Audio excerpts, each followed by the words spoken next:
guys, it's Tim, and this is Pro Wrestling Unlimited, as it's Wednesday, and we are here to talk about AEW Dynamite. And I'm going to say right now, this is a weird show because it's, as some may say, a tale of two shows. The first hour, really good. I thought the first hour was great. But then the second hour, or at least most of the second hour, was like, what the hell is going on? The women's title match got good towards the end. I will say that. Like, I enjoyed that. But on paper, it's like, you tell us, oh, the women's title match is the main event. How many people, and maybe I'm wrong here, are going to stick around for that after we get, most people are coming in going, all right, I want to see the trios match, which is going to be no DQ. I want to see John Moxley. Maybe if they put Hangman on the show, MJF, Danielson. But other than that, it's like, I don't see people's, and I kind of want to see the quarters for this show later this week. I don't really, no offense, see people sticking around for that main event, especially, and I'm going to rip into this, after that segment before the main event with Keith Lee, Rick Ross, and Swerve. That was just death television that I almost turned the show off on. Like, that sucked. You just Rick Ross going, young legend. We're young legend. We're young legend. Like, and I don't know what Swerve said. Like, I wrote some stuff down, but it's like, what? We'll get into all that and everything, but what? It's like false accusations. Yeah, it was weird. Like, the whole segment just, people complain that WWE didn't use Swerve right. Like, what is this? People were like, oh, Keith Lee on the main roster. Oh, all he did was lose to Randy Orton and this and that. Like, no. What the hell? And also, maybe it's because I don't watch Dark and Dark Elevation. Isn't Parker Boudreaux supposed to be in the Trust Busters with Ari Daivari? Like, huh? It's in that. It's in the trios tournament with Ari. I know. Daivari. Again, I don't watch Dark or Dark Elevation, but that was the last time I saw Parker Boudreaux. And I'm like, wait, I thought he was with the. We'll get into it and everything, but what did you think of the show?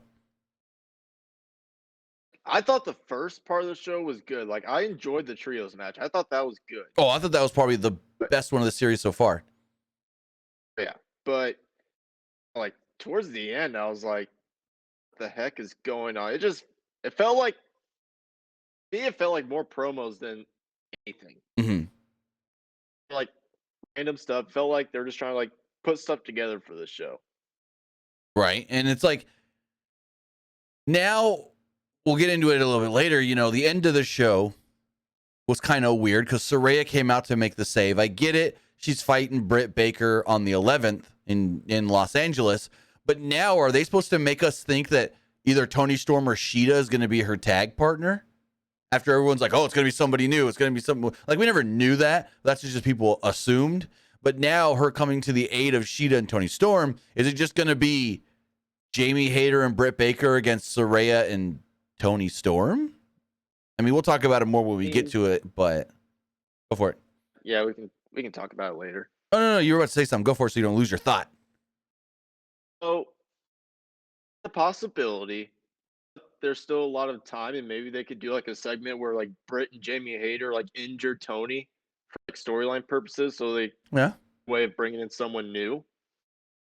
That wouldn't be a bad idea. Or hear me out, make it a trios match. They add Rebel, so it's all three: Saraya, Sheeta, and Toni Storm. Just a thought. I don't think that's going to happen though.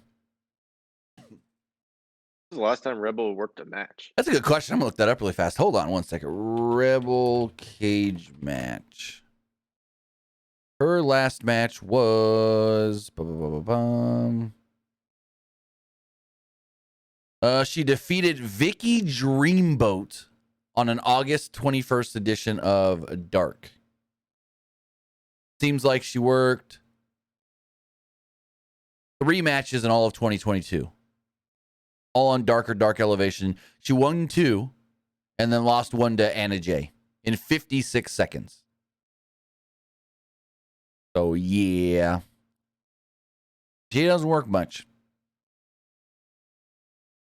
Basically just person with and Jamie, honestly. Well, I remember back in the day, Rebel was in TNA. WWE gave her a few looks in NXT, but even before all of that, she was a bikini model and dancer for a biker club in Sturgis, South Dakota.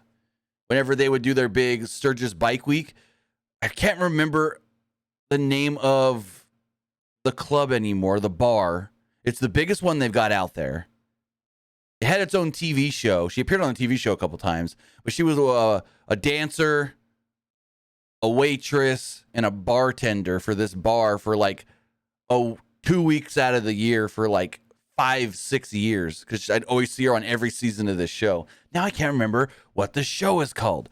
God darn it. Sure, if you look up her name, you can find like movies and TV shows. Well, that's what I'm doing right with her now. Name. Rebel IMD. Well, I don't know, because she was like featured in like the backgrounds, or like they do quick shots of like the crowd or one of the bartenders really fast. So I don't know if it would be on her IMDb or not. It might. It was a true TV show, I believe it was. Actually, I don't even know what's her real name, because that's what her IMDb would be under. Let me do this. Rebel Sturgis Bar. Now I'm not gonna even. Now I can't even find it. Oh man. Oh wait, I know how to look it up.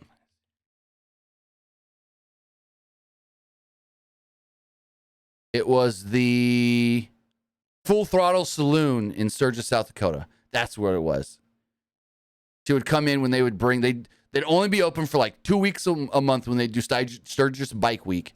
She would come in with all the other girls. She was in part of like a dance group that would also perform.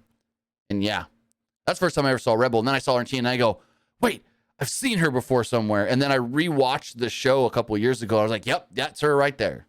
But with that, I want to say thank you for joining us here, twitch.tv/PW Unlimited. Or if you're watching or listening later, whether that's youtube.com/Pro Wrestling Unlimited, or podcast services all around the globe like Stitcher, Spotify, Google Pod, Apple Pod, Anchor, iHeartRadio, and so much more. Remember, if you are watching live, you can help us out a couple of different ways. You can either help us out by hitting that donate button down below, or donating Twitch bits in the live chat. Also, remember, you can subscribe to the channel one of two different ways. You can either subscribe with a tiered subscription, or you can subscribe with Amazon Prime, whether you have it or you have somebody else's Amazon linked to your Twitch account. You take those two, your Twitch, the Amazon Prime, you link them together, bada bing, bada boom, your Prime Gaming. Prime Gaming gives you a lot of cool things like free games, free stuff for games, and they always give you one free subscription to any Twitch channel you want to subscribe to throughout the month, and I'd greatly appreciate it if you did right here, Pro Wrestling Unlimited.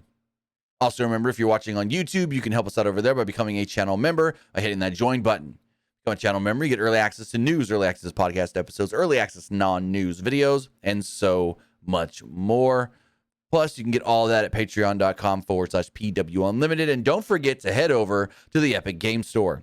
Head over to the Epic Game Store and buy something. Whether you're buying a new game, whether you're buying an old game, whether you're claiming one of the free games or getting bucks for Rocket League, Fortnite, Fall Guys, or Rumbleverse, well, use our code right down here, PW Unlimited at checkout for all Epic Games and Epic Game Store purchases. Doesn't cost you anything extra, and it directly supports us right here.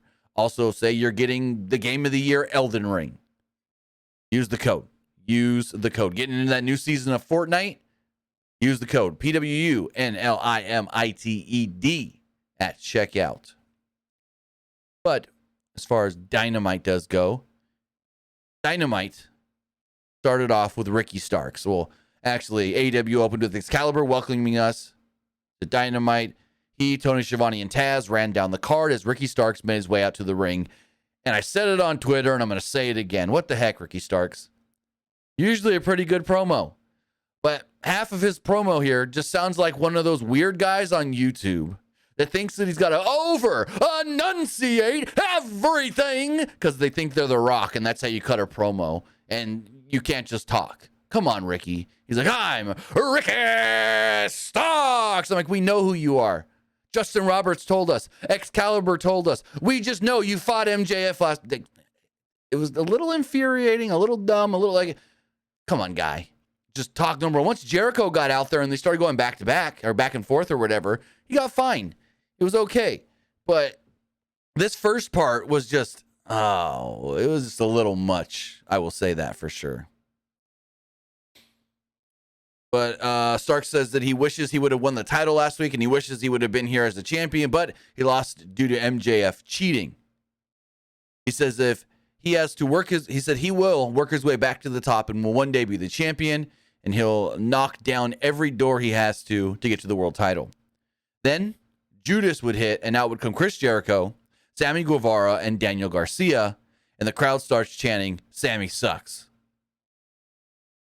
So Jericho said that they've been watching Ricky Starks for a very long time, and they call him $1 million talent, guaranteeing him that one day he will be a world champion, but not yet because there's something missing. Jericho says, you need something. You need me. I made these guys, and I can help make you as well. We would like you to join the JAS. Starks says, I respect you, but you went from a couple months ago looking like an air fryer. Now look, you're all shredded and lean, so I mean, you've done great things, but you dress like a single father on his 5th divorce. Starks then turns them down, and Jericho mentions the loss to Action Andretti and says that, Starks mentions Jericho's loss to Action Andretti and says, I think the J in JAS actually stands for jobber. Starks then called Garcia and Guevara jassholes, and the crowd starts chanting jasshole as well before Ricky Starks would challenge Jericho to a match on January 4th. He says, how about this? He's like, January 4th, all new Dynamite. You, me, let's do it. Jericho then, I guess you could say, accepts the challenge before Starks was attacked from behind by the purple hat wearing Jake Hager. JAS then come down and beat down Starks until Action Andretti makes the save and clears the ring. Garcia and Guevara also got cleared out as well. And at one point, Andretti, I don't know why I wanted to say Andrade, Andretti hit a split-legged moonsault on Chris Jericho. And I did like there was one point when the crowd was chanting, Sammy sucks, Sammy sucks. Jericho's like, we're like one and the same. So if you think Sammy sucks, you think I suck too. And I don't suck. And then freaking Ricky tried to make a suck my dick. This was horrible when he's like, I got something you guys can suck. And then he goes like he's going to pull down his pants. He goes, whoa, whoa, whoa. I can't do that. I'm like, come on, guy. This is not no. There were just some points in this where Ricky Starks was trying to do too much and just trying to be a little bit too over the top. And the part where he almost whipped out his cock was just dumb. Because, like, we knew he wasn't going to. But then to insinuate it and go, it's probably too big for you guys anyways. I'm like, yeah, whatever. Thoughts? You can definitely tell he was trying way too hard on this promo. Yeah. Like, there's no disrespect to Action Andretti, but, like, has AEW really seen this guy to where they had to sign him? It was all Jericho. Jericho saw him work a match in October on Dark against QT Marshall and goes, oh, I like this kid. I want to make him a star. It was all Jericho. All Jericho. Basically, Jericho saw him as the next X-Pac 1-2-3 kid kind of deal. That's why they did the match the way they did last week. See where this goes. I mean, he's a decent talent, but at first I was like, really? Another guy they're signing, especially since they're not really using the other guys that they have. I mean, you're not wrong. And if they're not doing the Jericho Starks match till January 4th, then I kind of hope we get like Starks and Andretti against Sammy and Garcia next week or something. But it wasn't announced tonight that I saw. Like, when they announced everything for next week, they literally announced it during the main event, so I missed most of I kind of missed it. I think I got it here in my notes. Yeah, that match was not announced. That's something they should do. Like, whether Starks is going to beat Jericho or not, they could have done Andretti and Starks against either Jericho and Sammy or Jericho and Garcia or Garcia and Sammy, any combination of the team, and that would have just built more interest for Starks taking on Jericho and being involved with his JAS stuff on January 4th. But They didn't go that route. I thought they should have. Just my thought, though. Also, like when Ricky Starks was doing that like solo promo, like he had to do his pose like after every line. Yeah, he said something to Jericho at one point, and he's like, I forget exactly what it was, but he said something to Jericho, and then he's like, ah. And I'm like, how are we supposed to take you serious in this promo against Jericho when you're doing your wacky ass pose? Like, it's okay for your entrance, whatever, cool. But don't be doing it in the middle of the ring, in the middle of a promo. Like, come on. So, like, this was good and not good all at the same time. There was literally a lot of good points to it, but there were some not good points that really pulled it down for me. You know, it was really good. This damn trios no DQ match, the Elite against the Death Triangle. And there's one thing. So there's two qualms I had here. Everyone knows that the Elite's going to win the whole thing. They're not going to announce a ladder match for match 7 if we're not getting to a match 7. Whether I'm wrong and the Elite doesn't win, they're getting to the ladder match of match 7. Like, there's no ifs, ands, or buts about it. They're getting to that ladder match. So every time Phoenix would hit a big move on Omega, whether that was the big Hurricane Rana out of a one-winged angel attempt, whether that was the shot with the hammer, I couldn't care less for him going for the pin because I knew someone was going to break it up or Kenny was going to kick out. And then the other thing, the finish kind of came out of nowhere because they're going. It looks like Kenny's going to get hit 3 times with hammers, and the Bucks pull out, and I'll talk about this more in a minute, but the Bucks pull out Penta and Pac. And then I look away for a second, and I hear 1, 2, and I look back really fast. I'm like 2, 3. What just happened? Like, it came quickly, all of a sudden out of nowhere, the finish. But I mean, we'll get into it. But those are the 2 things. I thought the match was great, other than like those 2 things. Everyone knew the Elite's gonna win because we're not gonna do 4. Even if they swerve us and the Death Triangle win in the end, it's going to match 7. So all of those near falls tonight, I don't know about that. Maybe just 1 big near fall towards the end, but they didn't need like 3 or 4. But it was a no DQ match on a Christmas show, so of course a Christmas tree did have to be used. Death Triangle all flipped out of power bombs early on and hit super kicks that sent the Elite to the floor, and then they hit triple dives. Back inside the ring, Michael Nakazawa hit a corner splash on Penta as Brandon Cutler, dressed as an elf, was cut off by Alex Abrahantes, who suffered the cold spray to the eyes. Penta got a trash can and wiped out everybody. Nick then low-bridged the Lucha Bros, and despite having a bad ankle, was able to hit a moonsault on Phoenix outside, but was dropped by Penta with a sling blade. Phoenix and Pac set up some tables around the ringside area as Penta dragged a Christmas tree into the ring, placed it in the corner, and the Elite were launched into it. Nick battled back with a high cross off the top and some super kicks, but missed Pac with the super kick because his bad ankle basically gave out, and then he hit a chair in the corner. Pac attempted a pulmonizer on the ankle of Nick Jackson until Omega chucked a trash can right into his head. So Pac's on the top rope. Omega gets the trash can and just throws it at his head. Well, Matt then hits a moonsault off the top to take out the Lucha Bros on the outside. Omega then hit the You Can't Escape on Pac while holding a trash can, pulling a John Morrison type of move here. Moonsault with the trash can, smashes the trash can between himself and Pac. Omega then pulled out a broom covered in barbed wire because, well, the cleaner needs his broom. He hit Phoenix with it repeatedly and also connected with the Kataru Crusher, where he landed on the actual broom and barbed wire. Then the broom and barbed wire gets stuck to him, and he has to go tell Rick Knox, pull this off my ass.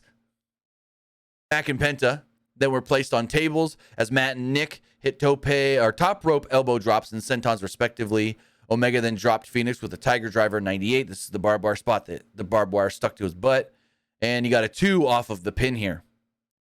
Abrahantes then tried to stop a BTE trigger briefly and got kicked away by Omega as Omega hit a V trigger, and Phoenix spun out of a one-winged angel to hit a Hurricane Rana and get a 2. Again, didn't really care for that. Like, they made it up to be a big deal pin. Like, oh my God, he's going to get the win here. No. And I'm like, you're doing your job well, but no one here believes it. Crowd was going bananas at this point too.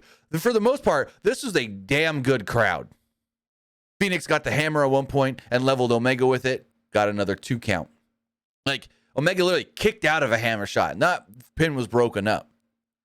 With some tinsel from the tree. Pac looked to go for the brutalizer on Omega. Phoenix then hooked the ankle on Nick, but Mac broke up both the ankle lock and the brutalizer.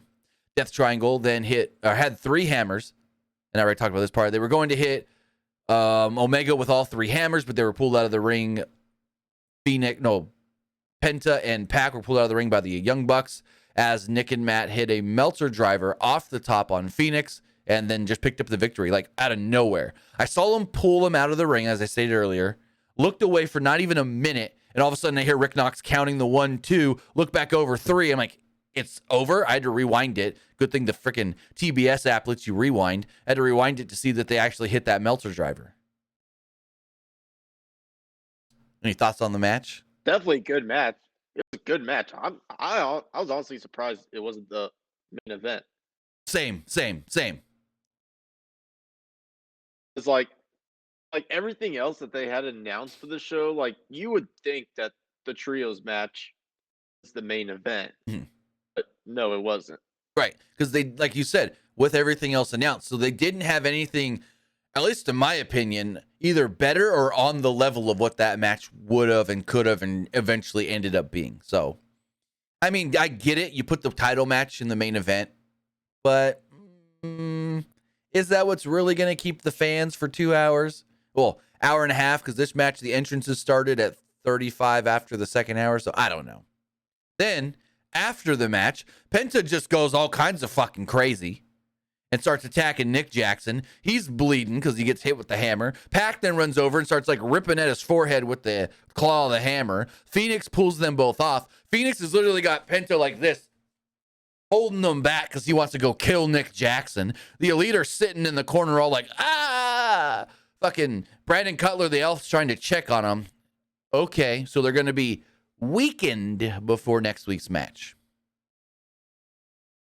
They then tried to send us to some footage of MJF, and then Penta starts going crazy again. So then finally we get the footage of MJF, I guess from like last week's show. After the show, he was running away from Bryan Danielson. He called Bryan Danielson a gutless prick who robbed him of his moment after he defended his title successfully.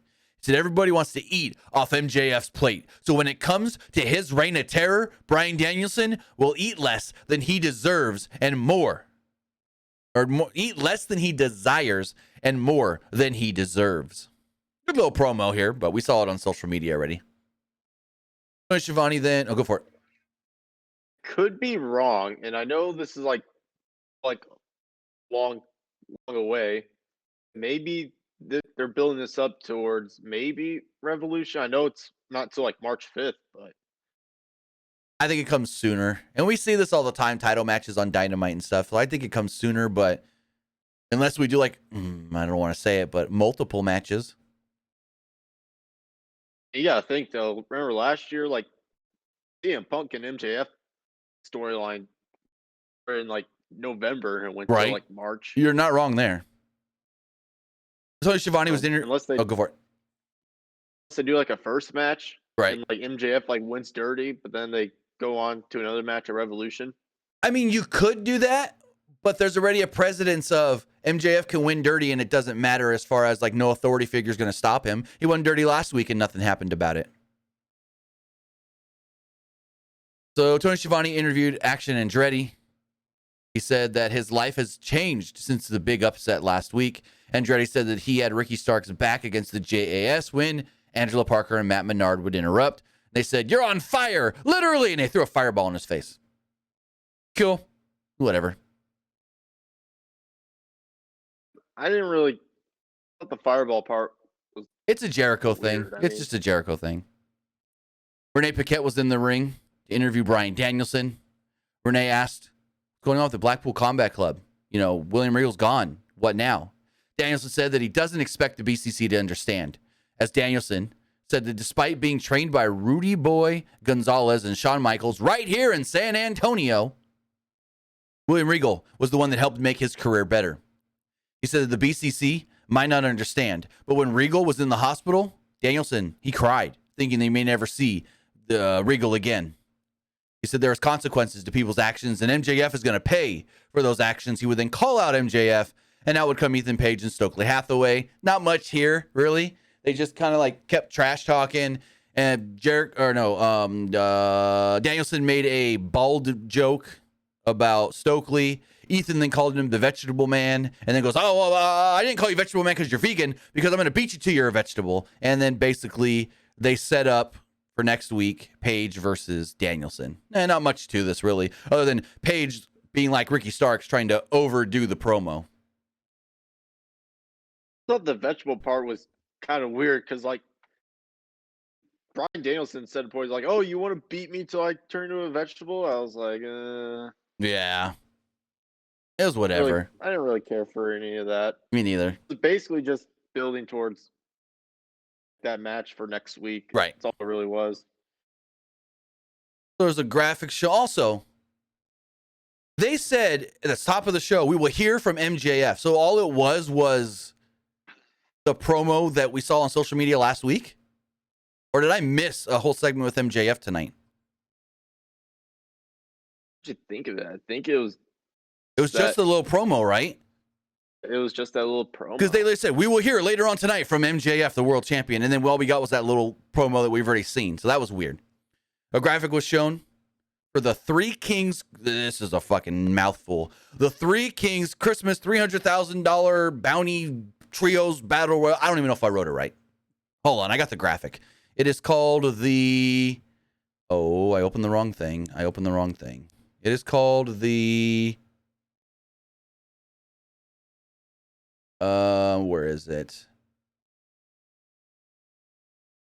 Because even Tony Schiavone said it wrong. It's like the 300,000 trios battle royal. 300,000 Three Kings Christmas Casino Trios Rumble. Well, Trios Royal. Royale, whatever. They say Royale. They don't say Royal. So yeah, the $300,000 Three Kings Christmas Casino Trios Royale. Like what? Like each person gets 100,000. I guess. John Moxley was literally like it's nothing. It's a pointless one. It's a Rampage match with a bunch of names that they hope you watch. John Moxley's backstage. He said that he'll be in the match this Friday with Claudio and Yuta. And he asked Hangman, hey, you know where I'm going to be Friday? Let's see if you show up. That's basically it. He also called Darius Martin injury prone. A video. Go for it. Yeah, kind of. A video was shown of TNT and ROH TV champion. Well, yeah, I guess he's both TV champion. Samoa Joe. He wished Wardlow a happy holiday and said, we'll see you on December 28th. Hook then took on Exodus Prime, beat him in like a minute with the Red Rum. After the match, Stokely was backstage with Big Bill, because that's his new name, fucking W. Morrissey, and Lee Moriarty beating up Jungle Boy. They choke slam Jungle Boy into a dumpster, and Hook kind of watches and then walks off like he doesn't even care. And John Moxley's music hits, and he immediately walks out. They made this whole thing nothing. Like, I guess we're supposed to think that Hook and Jungle Boy are going to team together, but Hook don't care about him. What? Like, they really made, like, Hook seem like he just doesn't care about it. It's like, right? What are you trying to prove here? John Moxley comes out for his match with Darius Martin. Claudio was with him as well. Dante Martin in Darius's corner. Moxley controlled the early action as Darius tried a shoulder block, but Moxley no-sold it and slapped him across the face. Darius then used his speed to send Moxley to the floor, but Moxley recovered, launching him into the railing. Moxley dragged Darius into the crowd and hit a snap suplex on the concrete. After briefly getting in the face of Dante, Darius hit a tope to wipe out Moxley. Moxley regained control, grounding Darius, who took flight in the corner with a superplex. There were some anvil elbows, but Darius floated over a brainbuster that led to a forearm battle. Darius battled back, but Moxley ripped at the knee brace as Darius kicked free. Darius clipped Moxley with a corner setup Pele kick and mounted his comeback with a step-through flatliner from the apron. Darius went to the top rope for a crossbody, but Moxley rolled through it and hit some brutal stomps and elbows. This then led the Bulldog choke into a Death Rider for the win for Moxley. I thought the match was solid. We don't see many singles matches from Darius, And so I was happy to see this match tonight because I thought Darius looked well, really well. Yeah, like we see a lot of like singles Dante Martin matches. Well, that's because Darius is always out and he's got nothing to do. But yeah, this is really like one of those matches for like Darius to like stand out, even Yeah. though he didn't win. We got the next chapter of the Book of Hobbs. He said as a child he was beaten, robbed, and stabbed, and shot. Only Monster would return and survive all of that. Call himself a monster. Cool. Then we got the Gun Club defeating FTR. I didn't see this coming. And now the Gun Club winning makes sense why it's not a title match. Because the whole time they were, when they first announced this match and everything, I'm like, why are the titles not on the line? I get they lost the ROH titles, but maybe they could put some other titles on the line. Nope, because FTR were losing. Commentary mentioned how the Guns are getting FTR at the right time. They're coming off of a brutal loss of the dog collar match, and they're beat up. Cash Wheeler hit multiple atomic drops on Colton and Austin, who suffered the same fate. Colton missed a high drop kick and was kicked in the ass as Wheeler sent the Guns colliding into each other. At one point, the Guns did take control after a break, but not much really happened. Wheeler made the hot tag to Harwood, and he ran wild. Harwood tried the sharpshooter on Austin, but Colton tripped him up to the floor. The Guns tried a spike pile driver on the floor, but Wheeler laid out Colton with a dive. Austin then launched Harwood into the steps, and Austin faked a sweet chin music and poorly applied a sharpshooter instead. Wheeler mowed Austin down and launched Colton to the floor, where Wheeler missed a leap off the apron and collided into the railing. Harwood then tried a pile driver on Austin, but his hip gave out and he couldn't really execute. Harwood then tried an O'Connor roll, but Austin rolled through, grabbed his brother, and stole the pinfall victory. Calber mentioned that the losing streak of FTR is not a good look. He said they look very dejected in the ring right now. Interesting, they have FTR lose. It was coming. Maybe this sets up maybe Gun Club versus FTR for the AAA belts, because Maybe. they're defending the IWGP heavyweight belts at Wrestle Kingdom. Right. So, depending on the outcome of that match, I would assume that's probably going to be for the AAA belts. Yeah. Oh, we had a music video from Sanjay Dutt rapping about the Acclaimed and his friends. Jay Lethal, Satin Emsling, Jeff Jarrett. Not much here. It's going to be Lethal and Jarrett against Bowens and Daddy Ass on Rampage.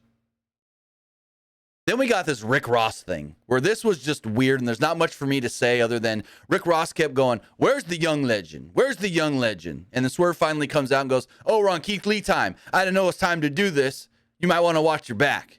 And then Parker Boudreaux attacks Keith Lee from behind. Some other random guy that I've never seen. Taz didn't even know who he was. Taz's like, I don't know who this guy is, but he's beating up Keith Lee. Who is this guy? I don't know who this guy is. And then I guess Swerve's got his new group. It's like Mogul Affiliates, I think is what they're called. It's just, Tony Khan got nothing for a bunch of people, and he's like, you, you're in a new group. Not much more to say. It was garbage, crap. Turn your TV off kind of stuff. Why the heck was Rick Ross out here? Like, he was supposed to, no sense. He was supposed to mediate between Keith Lee and Swerve, but really he's just on Swerve's side. Really, all it was just Rick Ross just saying a bunch of random stuff like, where's the young blood? And accusations. And like, Boudreaux was the Trust Busters. Now you randomly put him with Swerve. Like, for commentary to say, like, who the heck is this other guy? That just made you think, like, I've never seen him. I never seen him either. So then we go on to our main event match. It's Jamie Hayter defending the AEW Women's World Championship against Hikaru Shida. And I will say, by the end of this match, I liked it. I thought the match started okay and got better as the match went on. I will say that for sure. But on paper, this ain't everyone's going to stick around for this one type of match, no offense. So there's fast-paced early as both ladies came out with just slugging. They were just throwing hands. Shida dropped Hayter with a step-up knee and put the boots to her. Hayter then tried fighting back, but Shida mounted her with some strikes and connected with a suplex into the corner. While she was draped on the apron, Sheeta hit a charging knee, and we went to commercial break. Hayter controlled the action during the break, giving Sheeta her own suplex into the corner and took the fight to the floor with a charging boot against the railing. Back inside the ring, Hayter continued her strikes until both ladies collided with a double clothesline for a double down spot. Sheeta fought back up first and hit some shots in the corner and a drop kick off the second rope. Hayter rolled to the apron and Sheeta tried a suplex back inside, but Hayter hit a snapmare out of the turnbuckle onto the apron and Sheeta landed hard. Hayter tried sending Sheeta into the post, but was reversed and Sheeta hit a suplex from the apron to the floor. At one point, Hayter slowed everything down as she got to her feet and connected with the Hayter breaker, but Sheeta kicked out of 2. Sheeta then got out of a Hayterade and missed the katana as Rebel distracted the... Excuse me, getting hiccups all of a sudden. Rebel distracted the referee. Baker then jumped up on the apron with Sheeta's kendo stick and ate a flying Sheeta kick in the kendo stick as well. So Baker gets hit with the kendo stick. Hayter then goes for the powerbomb, but Sheeta rolled through. Hayter held on, hit the powerbomb, but only got a 2, and the crowd's going wild, chanting holy shit. Hayter hit a stiff lariat, but Sheeta kicked out. She hit the Hayterade, connected, and got the victory. So Jamie Hayter does successfully defend the title. Afterwards, Britt and Rebel attack Sheeta. Toni Storm comes down to make the save. It's still 3-on-2, so they're overpowered. So Saraya runs out, clears the ring. She hits Britt with a kick to the face, and that's how the show goes off the air with Rebel, Britt, and Jamie standing in the aisleway, and Saraya, Sheeta, and Storm standing together in the ring. And I'm like, they did it again. They did it again. Even though Jamie Hayter's the champion, when the 3 heels are standing on the ramp, Britt's still got to be up front. The champ's behind her. Britt's still got to be up front. Like, come on. Champion up front. Just saying. And yeah, Magmalord, he says this was the only women's segment of the night, which is very interesting because most weeks we get like a backstage woman's segment or something like with Jade. But speaking of Jade, she's in action this week on Friday. Friday Rampage, we've got the 300,000 Three Kings Christmas Casino Trios Royale. We'll hear from Eddie Kingston and Ortiz. Jade Cargill will take on Vert Vixen in a title eliminator match. And I think she just had a WWE tryout possibly. I can't remember, but I think she was one of the names. Wardlow will talk about Samoa Joe. And Daddy Ass and Anthony Bowens will take on Jeff Jarrett and Jay Lethal. Next week, we got match 6 of the best of 7. It's Death Triangle versus the Elite in a Falls Count Anywhere match. Samoa Joe will defend the TNT Championship against Wardlow, and Bryan Danielson will take on Ethan Page. So what do you think of the main event? I thought towards the end of it was good. Don't get me wrong there, but like, no, maybe they're gonna lead towards like a 6-woman tag match, like a couple weeks. I mean, maybe. Really just depends if like Rebel like wants to like wrestle though, because we haven't seen her wrestle in a while. 3 matches all year. 3 matches all year. I forgot to mention this during the Swerve segment. Go for it. Honestly, like when they were like gonna say like watch your back and stuff. Honestly, the person I thought was gonna come out could have been Shane Taylor Promotions. Yeah, that would have made more sense. That actually would have made more sense. Because he kind of said, oh, Keith Lee tried to go do bigger, better things without me and kind of left me behind, that whole thing. So that would have made more sense. I like that idea. Too bad it's not happening. It's Swerve and Parker Boudreaux. Well, one other question. Did they ever eventually say who the random third guy was? I didn't hear it at all. Yeah, no, I didn't think so. Just kept saying, like, who the heck is this guy? Yeah, Taz was all kinds of confused. And I just love it when Taz is just going off, when he's, like, not knowing what to say and, like, confused. That's when you get the best Taz. He's just like, who is this guy? I don't know who this guy is. I don't know. Who's this guy attacking Keith Lee? I could definitely see this. Maybe we see Shane Taylor reunite with Keith Lee because, those two guys, they used to be a tag team back in the day. Maybe right. Keith Lee says, like, I'm sorry for leaving you. I need you here most. The thing, and they team up to take down Swerve. Not a bad idea either. They were a great tag team back in the day in Ring of Honor. Like, great. Yeah. But with that, that's everything we thought of tonight's show. Now it's time to hear what you guys thought of tonight's show. Remember, if you want to be part of the show, you can do so by texting in to 510-906-1341. Yeah, that's 510-906-1341. But before we get into all that, we got to check the polls. As far as the Twitch poll does go, 58% liked the show. 25%, no, whoa, I read that wrong. 58% thought the show was just all right.